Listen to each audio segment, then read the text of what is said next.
Have you ever discovered a secret so transformative that it made you question why it had been kept from you for so long? Imagine finding a forgotten page in an ancient text that reveals a prayer so powerful and intimate that it seems almost too personal to share. This is exactly what happened when researchers uncovered writings attributed to Saint Ignatius of Loyola that had been carefully removed from official publications for centuries. As you sit there watching this video, your spiritual journey has likely had moments of profound connection with the divine, followed by long stretches of emptiness and silence. Those valleys in our faith where God seems distant or absent altogether. We search for answers in the familiar prayers and practices we have been taught, but something still feels incomplete. What if I told you that the founder of the Jesuits, one of the most influential religious orders in history, had experienced these same spiritual deserts and composed a prayer specifically for those moments of absence? A prayer so raw and honest that religious authorities throughout the centuries found it troubling and gradually removed it from official collections. The story of this forgotten prayer reveals a side of Ignatius that challenges our understanding of faith itself and offers a profound insight into what authentic spirituality truly means. When we think about Saint Ignatius of Loyola, we typically picture a disciplined soldier turned saint, a man of unshakable faith, who created the spiritual exercises and founded the Society of Jesus. The conventional narrative tells us of his conversion after being wounded in battle, his spiritual awakening while recovering, and his subsequent dedication to serving God. This portrayal, while not inaccurate, is incomplete. Historical records and personal writings reveal a man who struggled profoundly with doubt, spiritual aridity, and the apparent absence of God. These struggles, rather than diminishing his sainthood, actually illuminate the authentic path of faith that all of us walk. The prayer we are discussing today emerged from one of the darkest periods of Ignatius' spiritual journey, a time when, despite his devotion and spiritual disciplines, he felt completely abandoned by God. This experience directly contradicts the simplified version of sainthood that portrays spiritual giants as individuals who enjoyed constant divine communion and certainty. The reality is far more complex and relatable. During his time in Manresa, Spain, where Ignatius spent months in a cave in prayer and contemplation, he experienced what he later described as the most severe spiritual desolation of his life. It was during this period, according to recently analyzed manuscripts, that he composed what some scholars have called the prayer of divine absence. This prayer, unlike the carefully structured meditations of his spiritual exercises, emerged from raw experience rather than theological reflection. Its directness and honesty about spiritual struggle made religious authorities uncomfortable, particularly in an era when expressions of doubt could be interpreted as heresy.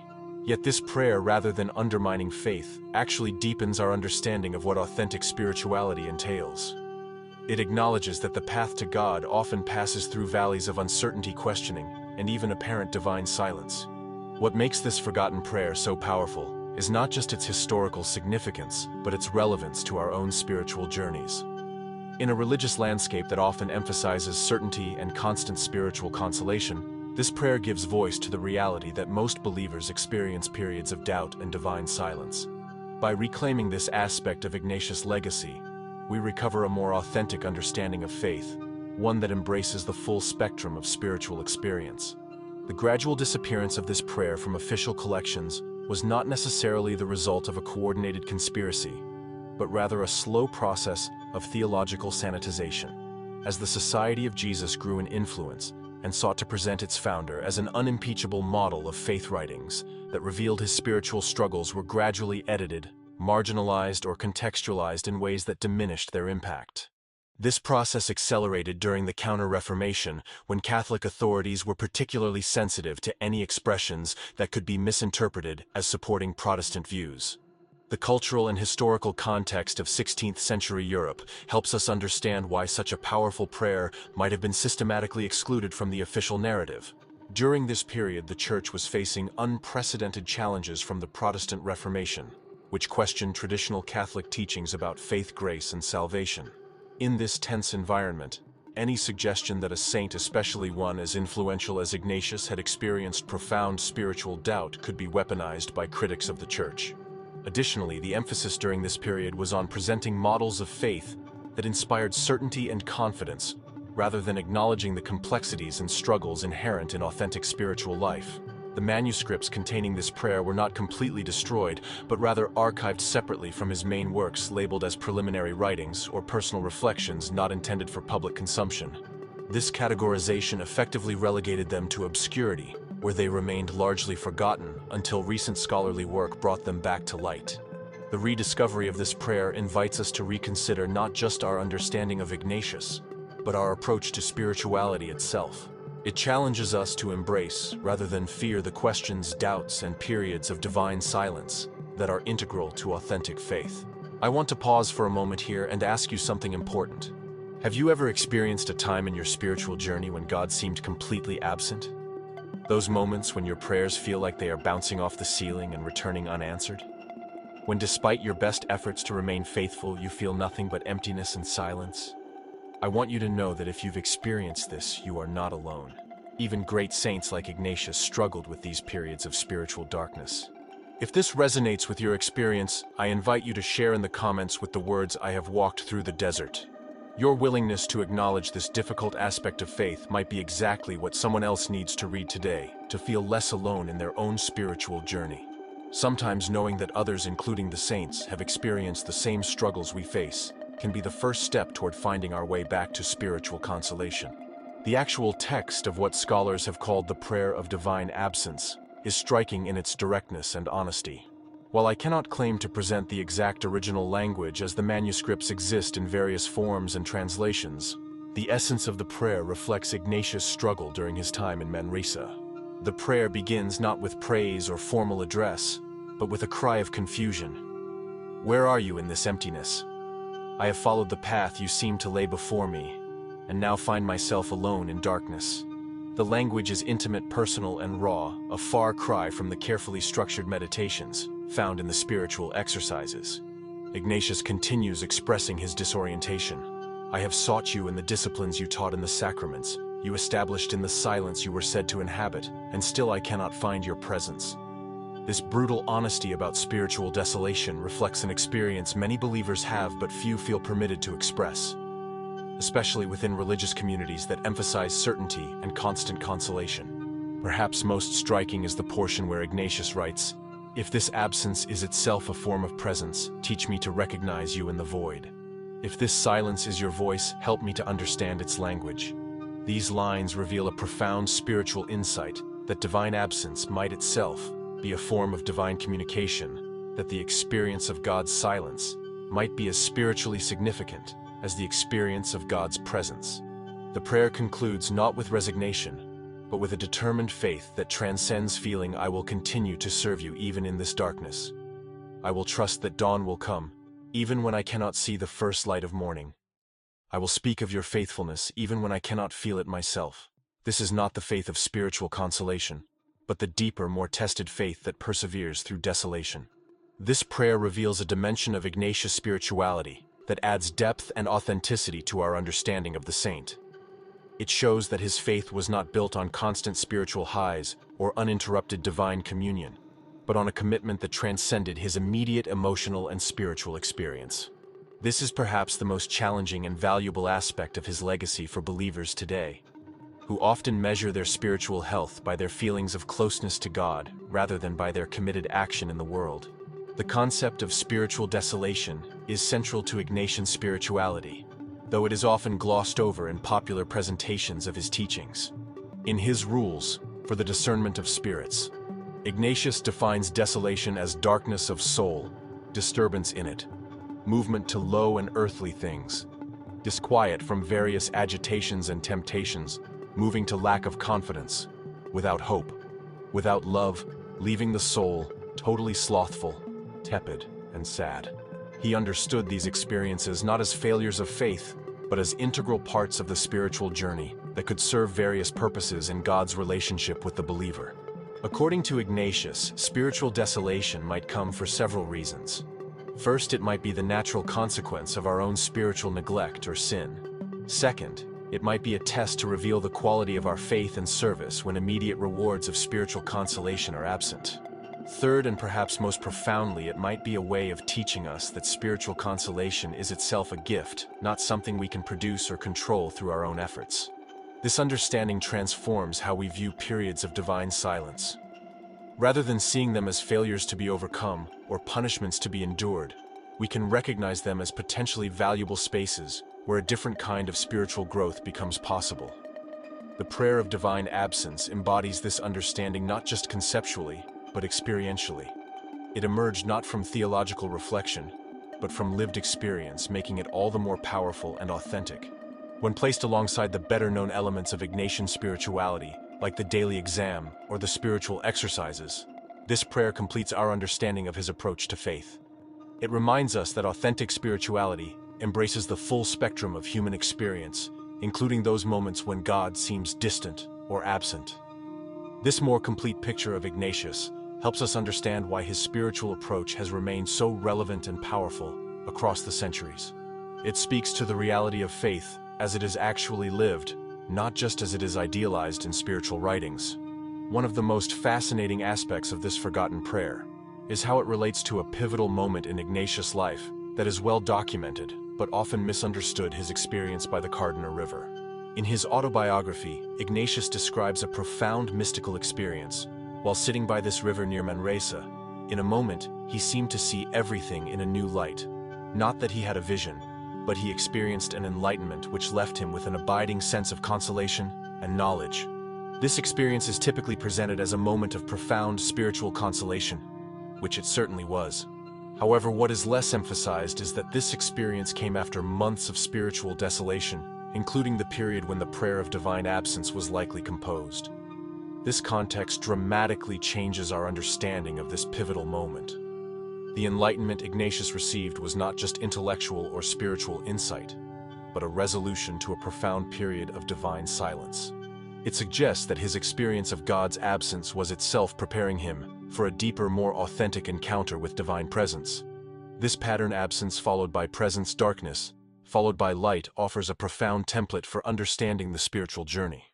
It suggests that periods of divine silence, far from being obstacles to authentic faith, may actually be necessary precursors to deeper spiritual understanding.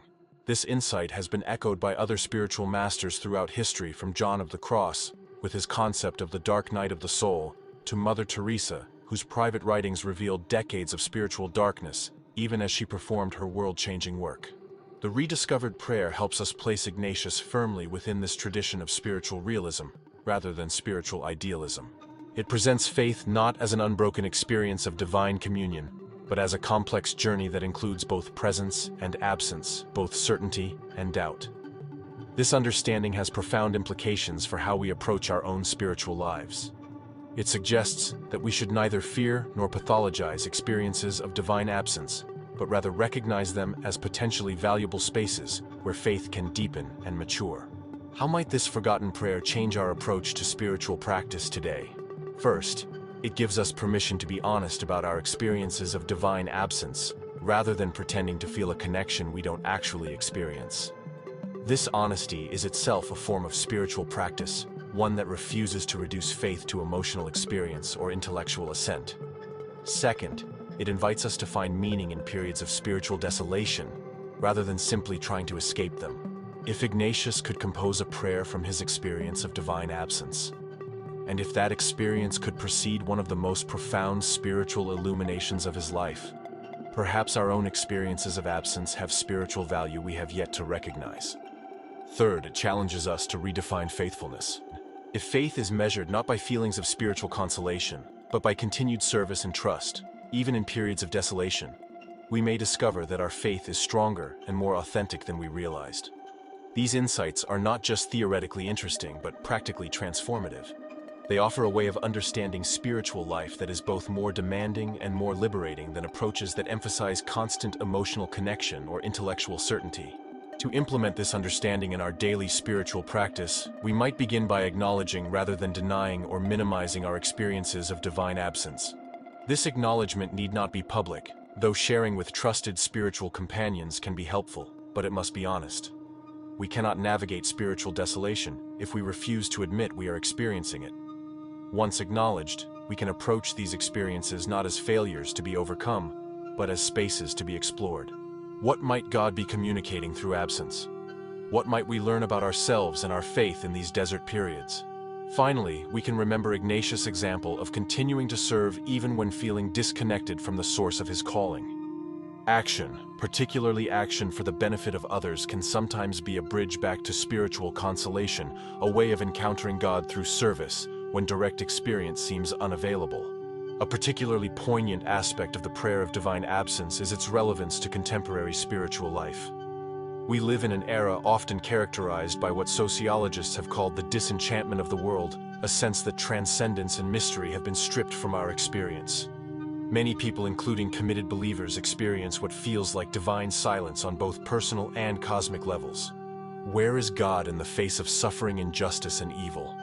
Why does prayer sometimes feel like speaking into an empty room? These questions are not new, but they have particular resonance in our time. The rediscovered prayer offers no easy answers, but it does provide companionship in the questioning. It assures us that even one of the Church's greatest saints struggled with similar experiences and found a way to maintain faith, not by denying the reality of divine absence, but by engaging with it directly and honestly. This approach stands in stark contrast to much of contemporary religious culture, which often emphasizes certainty over questioning, triumphalism over struggle, and simple answers over complex engagement. By reclaiming Ignatius' forgotten prayer, we recover a more authentic approach to faith, one that can speak meaningfully to the complexities and challenges of spiritual life in our time. This approach neither dismisses the reality of divine absence nor surrenders to it as the final word. Instead, it suggests that absence itself might be a form of presence. Silence itself might be a form of communication, and the experience of God's hiddenness might itself be a profound form of revelation. This paradoxical understanding has deep roots in the Christian mystical tradition, but it has often been marginalized in favor of more straightforward approaches to faith. By recovering this dimension of Ignatius' spirituality, we reconnect with this deeper mystical tradition and find resources for navigating our own experiences of divine silence.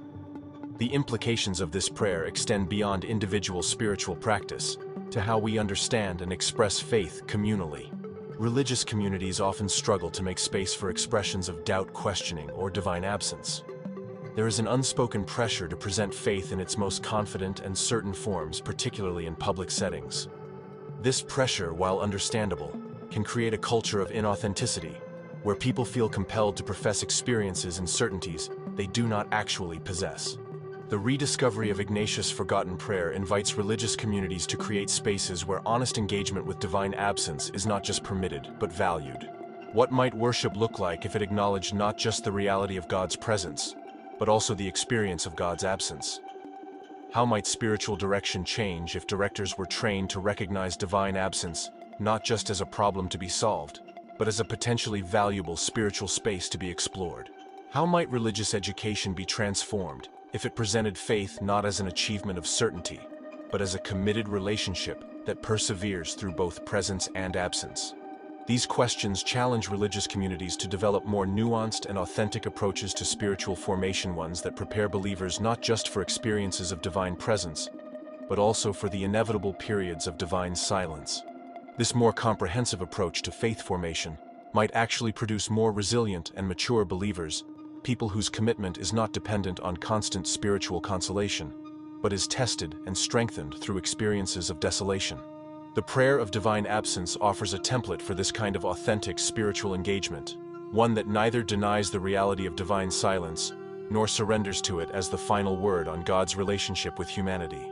One of the most powerful aspects of Ignatius' forgotten prayer is how it transforms our understanding of spiritual authenticity. In many religious contexts, authenticity is associated with certainty, with having clear, unwavering beliefs and consistent spiritual experiences. The prayer of divine absence suggests a different understanding of authenticity, one based not on constant certainty, but on honest engagement with the full spectrum of spiritual experience. From this perspective, the most authentic faith might not be the one that never questions or doubts, but the one that continues to seek and serve, even in periods of questioning and doubt. This understanding has profound implications for how we evaluate our own spiritual lives and those of others. It suggests that spiritual maturity is measured not by the absence of struggle, but by how we engage with struggle, not by constant feelings of divine presence, but by faithfulness in periods of divine absence. This perspective offers particular comfort to those experiencing spiritual desolation. Rather than seeing these experiences as failures or punishments, they can recognize them as potentially valuable aspects of spiritual growth opportunities to develop a faith that transcends feeling and circumstance. This doesn't minimize the pain or challenge of divine absence, it simply reframes it as a potential space for spiritual development, rather than merely an obstacle to be overcome. The prayer also challenges us to reconsider what we mean by successful spiritual practice. If the goal is not constant spiritual consolation, but rather the development of a faith that can endure both presence and absence, then periods of divine silence might be not just inevitable, but necessary for spiritual growth. This understanding invites us to approach spiritual practices not primarily as techniques for generating positive spiritual experiences, but as disciplines that sustain us through the full range of spiritual conditions, from the heights of mystical union to the depths of divine silence. How can we practically apply these insights from Ignatius' forgotten prayer in our daily spiritual lives? First, we can adopt a practice of honest spiritual self-assessment, acknowledging without judgment or alarm where we actually are in our relationship with God rather than where we think we should be. This honesty with ourselves creates the foundation for authentic spiritual growth. Second, we can develop spiritual practices specifically for periods of divine absence. These might include fixed prayers that do not depend on emotional engagement service to others, that continues regardless of spiritual consolation, and contemplative practices that create space for divine presence without demanding or expecting specific experiences. Third, we can seek out spiritual companions who understand and have experienced divine absence themselves. The value of such companionship cannot be overstated, particularly when those companions can listen without rushing to provide solutions or explanations. Fourth, we can engage more deeply with spiritual writings that address divine absence directly, like the works of John of the Cross, Teresa of Avila, and now this recovered dimension of Ignatius himself. These writers offer both validation for our experiences and wisdom for navigating them. Finally, we can practice what might be called faithful presence to absence, remaining committed to our spiritual path, even when it seems to lead through desert places. This commitment is not based on what we feel or even what we believe in any given moment, but on a deeper choice to continue the journey, regardless of conditions. These practices don't guarantee that periods of divine absence will be easy or short, but they do provide resources for navigating them with dignity, integrity, and even a measure of grace. They help us develop what Ignatius might have called spiritual resilience, the capacity to maintain faith, hope, and love, even in conditions that seem to undermine all three. As we consider the implications of this forgotten prayer, we should also acknowledge the legitimate concerns that led to its marginalization. Religious authorities throughout history have worried that emphasizing divine absence might undermine faith, especially among those new to the spiritual path. These concerns are not without merit. Discussions of divine absence can be misinterpreted as suggesting that God is unreliable, unresponsive, or even non-existent. They can seem to validate a skepticism that undermines rather than deepens faith. However, addressing these concerns through suppression or selective editing ultimately does more harm than good. When believers inevitably experience divine absence without having been prepared for this possibility, they may conclude that their faith was misplaced or that they themselves are spiritually deficient. A more honest approach acknowledges that divine absence is a common, even normal aspect of spiritual life, while providing resources for understanding and navigating it faithfully. The key is context. The prayer of divine absence is best understood not in isolation, but as part of Ignatius' broader spiritual legacy, which includes profound experiences of divine presence and detailed guidance for discerning God's activity in all aspects of life. Similarly, our own experiences of divine absence are best interpreted not as isolated events, but as parts of a larger spiritual journey that includes both presence and absence, both consolation and desolation. This contextual understanding helps prevent misinterpretation while still honoring the reality and potential value of experiences of divine absence. It presents faith not as an achievement of constant spiritual consolation, but as a committed relationship that endures through varying spiritual conditions. This more nuanced understanding of faith may actually be more compelling to contemporary seekers, who often value authenticity over certainty and honest engagement over simplified answers. By reclaiming this dimension of Ignatius' spiritual legacy, we recover resources not just for sustaining faith, but for making it more credible and attractive in our complex world. A particularly fascinating aspect of the rediscovery of this prayer is how it changes our understanding of Ignatius himself. Rather than diminishing his stature as a spiritual master, it actually enhances it, showing him to be not just a teacher of spiritual techniques, but someone who navigated the full spectrum of spiritual experience with honesty, courage, and ultimate faithfulness. This more complete picture of Ignatius makes him more relatable and in some ways more inspiring. It's one thing to follow the guidance of someone who seems to have enjoyed uninterrupted divine communion. It's another to learn from someone who experienced the same spiritual struggles we do and found a way forward. This more human Ignatius offers hope that authentic spirituality is possible, not despite our struggles with divine absence, but through and because of them. His example suggests that great sanctity does not require perfect spiritual conditions, but rather faithful response to whatever conditions we encounter. This understanding transforms how we view not just Ignatius, but sainthood itself. Perhaps the saints are not spiritual superheroes who enjoyed special privileges or protections, but ordinary believers who responded to extraordinary challenges with uncommon faithfulness. Perhaps what distinguishes them is not the absence of spiritual struggle, but their willingness to engage with struggle honestly and persist through it faithfully. This more accessible vision of sainthood offers hope that authentic spiritual growth is possible for all of us regardless of our current spiritual condition or past spiritual history. It suggests that the path to deeper faith often leads through not around periods of questioning doubt and divine silence.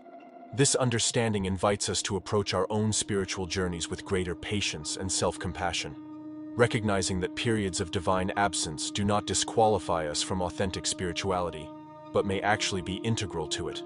As we draw toward the conclusion of our exploration of Ignatius' forgotten prayer, I want to acknowledge that this topic might be unsettling for some viewers. We often come to religion seeking certainty, comfort, and clear answers, and the reality of divine absence can seem threatening to these desires.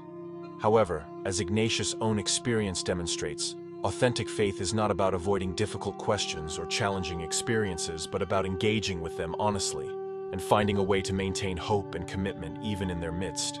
The recovery of this dimension of Ignatius' spirituality invites us to a more mature faith, one that acknowledges complexity, embraces paradox, and finds strength not in denial, but in honest engagement with reality as we actually experience it. This maturity is reflected in the conclusion of the prayer of divine absence itself, where Ignatius moves from questioning to commitment, not because his questions have been fully answered, but because he has chosen faith as a stance toward reality, even when that reality includes experiences of divine silence. This committed faith transcends both naive certainty and skeptical doubt, finding a third way that acknowledges the reality of divine absence while refusing to accept it as the final word. This approach offers hope not just for our individual spiritual journeys, but for how faith communities might engage more authentically with the complex spiritual realities of our time, by creating space for honest acknowledgement of divine absence while maintaining hopeful commitment to divine presence. We develop spiritual resources that can sustain us through the inevitable challenges of both personal and communal life. The forgotten prayer of Ignatius invites us to this more authentic faith, a faith tested by absence, strengthened through questioning, and ultimately more resilient because it has faced rather than avoided the full spectrum of spiritual experience. If you found meaning in this exploration of Saint Ignatius' forgotten prayer and the reality of divine absence in spiritual life, I invite you to join our community by subscribing to this channel. Each week we delve into the depths of spiritual tradition, recovering insights that have been forgotten or overlooked. Insights that can illuminate our own spiritual journeys today. We explore not just the polished public teachings of spiritual masters, but also their private struggles, personal writings, and the aspects of their experience that make them truly relatable guides for our own spiritual paths. This journey of authentic spirituality is not one we should walk alone. By subscribing, you connect with others who are seeking a faith that engages honestly with both divine presence and divine absence, both certainty and questioning. Thank you for joining me in this exploration. Your willingness to engage with these deeper dimensions of spirituality is itself a sign of spiritual maturity and openness to growth. In closing, let me offer a modern adaptation of Ignatius' forgotten prayer, one that might speak to our own experiences of divine absence. In the silence where I cannot hear your voice, I will still listen. In the darkness where I cannot see your face, I will still look. In the emptiness where I cannot feel your presence, I will still reach out. For the silence itself may be your voice, speaking in a language I have yet to learn.